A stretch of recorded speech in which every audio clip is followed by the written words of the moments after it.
Monire mosa. Tampokelelani. So in this channel, Chitumbuka na Loreni, I help you to learn English. I support you to learn English. Tukusambijana Chitumbuka. So in this video, I will be talking about money, the language of money in Chitumbuka. What do we call rich people? And things like that. So without wasting much of your time, let's get right into it. Okay, so Ndarama, money. So the actual, do I have money nearby? No. Okay, yeah, there's a coin here. So the actual money, when you're referring to money, Ndarama. Mm? Chuma means wealthy. So chuma, house, wealth can be gauged based on if someone has a house and what type of a house they have. Is it a house made of corrugated iron sheet and with cement? Or so if it's a house, just a house, nyumba, but a house that has corrugated iron will be nyumba ya marat. The house that doesn't have cement on the floor, nyumba ya topi. The house that is grass thatched, nyumba ya uteka.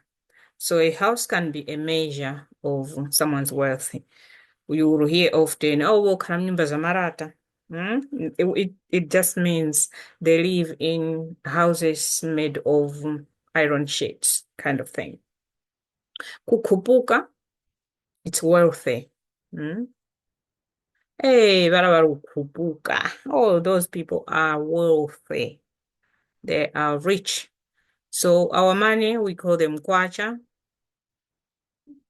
It's my just a second. I knew I brought the bag. Okay, so yeah, let's get. What am I showing? Oh my God. So like this one is pound, but yeah, when it's in a paper form, it's kwachas. Yes, you can have 5 kwacha, but with it, when you have counted a lot of coins, just like you can count 10 coins to make um, you can count 10 p's, for example, to make 10 pound. But yeah, what I mean is a paper one, kwacha, and then we have smaller ones, tambalas, in pences, and yeah, so the smallest type will be tambalas.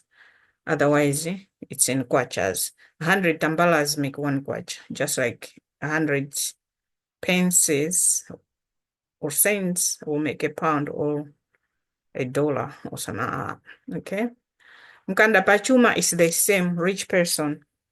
But mkanda pachuma, it's mkanda as is stepping, yeah? Ukanda is stepping on something. So someone who is walking on wealth. That's kind of like what it means. Working on wealth. Chuma, ukanda. So walking on top of money. Mkanda pachuma. Kukupuka. We've already said that wealthy or a rich person become rich, sorry. Kukupuka, become rich. Muzungu. I know some people, white people they're not comfortable with this word. So basically, in Malawi, and of course most parts of Africa, from colonial history that we find ourselves in, a white man is called Muzungu. Mm? So if people say, you are now Mzungu, what it means is it's because they are equating wealth. Yeah, basically wealth and whiteness sometimes can be mistaken to be in one sentence. because we know that I'm saying mistaken because we know that not every white person is rich, right? Not every um, other race, it means they are not rich. No, but people still, I think, like I'm talking about from historical, the histories that we find ourselves in. So when they say, abajoka abazungu soon, what people are talking about is money, that it means you are rich. Okay, so that's why I said this one, it's Mzungu means whiteness, but equated to money in this case. When they're saying, Wajoka Wazungu, it doesn't mean you have changed to become, you've changed your skin color. No, but they are talking about money. Okay, I hope I'm making myself clear without offending anybody because I'm just saying it as it is. Just like I say, this is a teacher, ChiTumbuka teacher persona. It's not about Lorraine, so I'm just putting things as they are. Pwepwete. Pwepwete is like a street kind of word, but it's common as well. When they call you pwepwete, meaning you are filthy rich. Mm? Ah, ni pwepwete na sonyo. Ah, you are joka pwepwete. Ah, meaning you have a lot of money. Business, it's an English word borrowed from the word business. Kugulisha, selling. Mm? Mungulisha vitu, what are you selling? So many people where I come from, we sell things. I remember at a very young age, I was raised by my maternal grandmother, my mother's mother. So she was selling almost everything. She'll sell sometimes processed cassava, sometimes fresh cassava, sometimes potatoes, sometimes based on what she's harvesting later. Sometimes it's chicken or chicken eggs and stuff like that, because that's the way how she was fundraising so that she could pay our school fees, she could buy what we need, soap and stuff like that. Mafuta, all stuff. So she was selling a lot of things. So she also introduced to us businesses at quite early. She gave each one of us a piece of land to grow what you want so you can sell. But most of the things that we were selling were mangoes or bananas or tomatoes because my grandfather grew a lot of tomatoes. He also had huge farms of bananas. My grandmother also had farms of bananas nearby, but my grandfather's own was biggest. So, and mangoes, we also had plenty of mangoes. If you see the video about fruits, which is also one of the videos that I'm making this year in 2026, I also talk about that we grew up in abundance of natural fruits because my grandfather had farms of different fruits, including oranges, tangerines, and stuff like that. So selling for us mostly would be mangoes, tangerines, oranges, and stuff like that would carry and sell at the trading center. You find money, you buy what you want. Either it's a dress or, you know, pants or anything like that. Yeah. So it wasn't much. You can carry a basin of you can only carry so much at that age because I was young. I stopped living at my grandmother's house when I was 12 years old. So it means I was doing that when I was under 12 years, right? So you can only carry so much. So the money was not a lot. So you'd buy something or give it to grandma so she can add something so that you can buy she can buy you something tangible like a dress or something like that. Yeah. Or pay for the tailor to make you something.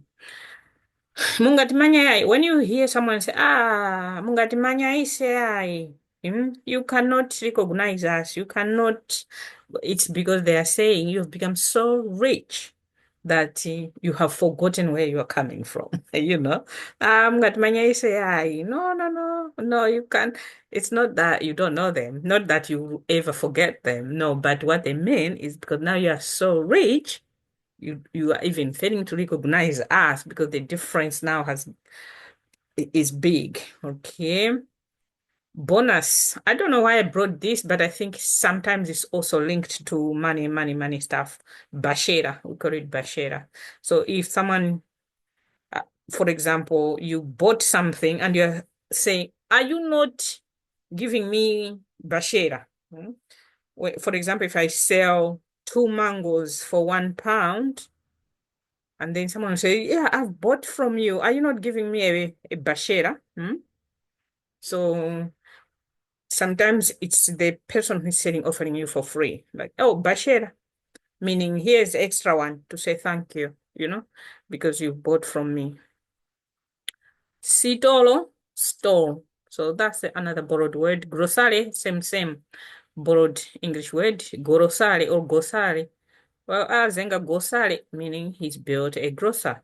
But what is commonest that we use most is sitoro. You wouldn't even know that it's coming from an English word, the way sitoro is used, because um, we use it a lot. Mulovi, Mulovi or kweja somba. Mulovi wa somba. Kweja somba, meaning fisherman. So Mulovi is a person who goes and gets fish. We call them mlovi. So we have a lot of them. So this is one of the ways how people make money is by becoming fisherman, mlovi, because we are located along Lake Malawi, Nyanja ya Malawi. So we are along the lake, and the somba is a big thing. We all love somba because it's just part of us.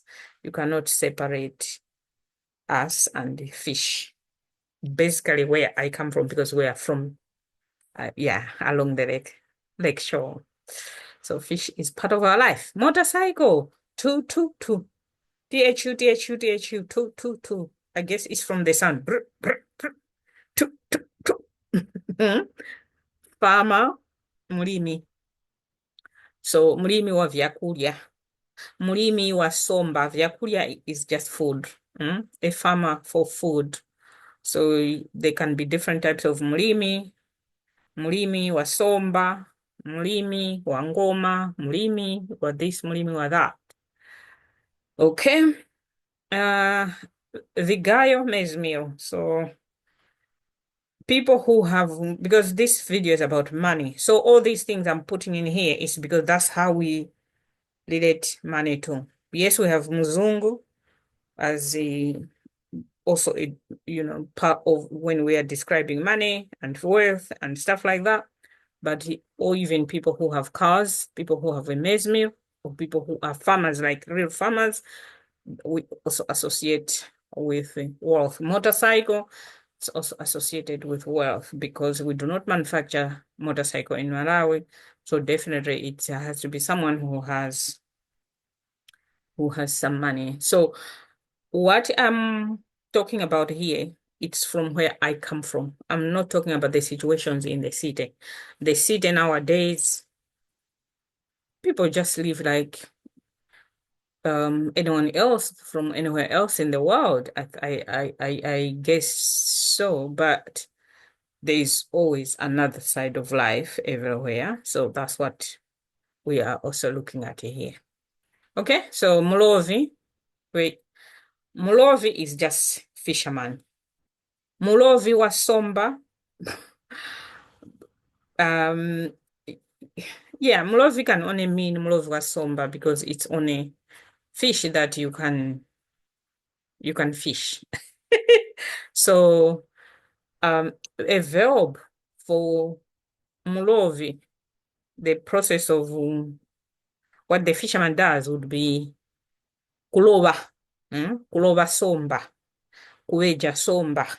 So that's verb kuweja somba. Motorcycle tutu, farmer, mlimi wa vyakulia, vigayo mezmil, kazi, regardless of the quality. So wealthy, if it's someone, even a car that maybe they used it 1964, but because the leftover is still outside it, somehow in the head we still think that this must be a rich person because he had a car. But now their life is even different, but even to them to some of them, it's still a source of pride for them that they owned a car at some point. So that can also be associated with wealth. So car, garimoto. Garimoto, imoza, magarimoto ya Nandi. So we'd start with MA. Most of the things when we want to put into plural form, we'll just add MA, magarimoto, manyumba, ma, it's things like that. Okay, so let me stop share because we've reached the end of it. So I hope you learned something and that you have picked at least one word that you can repeat and repeat and repeat so you can know it. Yeah, so your brain can register it, and that next time it can remind you when you are in that situation when you need that word or something. Okay. So yeah, I hope you enjoy this. This video I'm recording today is on the 4th of February. I know the video is finished now, but I also wanted to say something. In Malawi community, we lost one of the biggest names in football, in Malawian football. So he was living here in the UK and he passed away. He was he was young. He wasn't old. He was far much younger than me. And so the burial is today. May his soul rest in peace. Thank you. Taruta. Yeah, yeah, bye.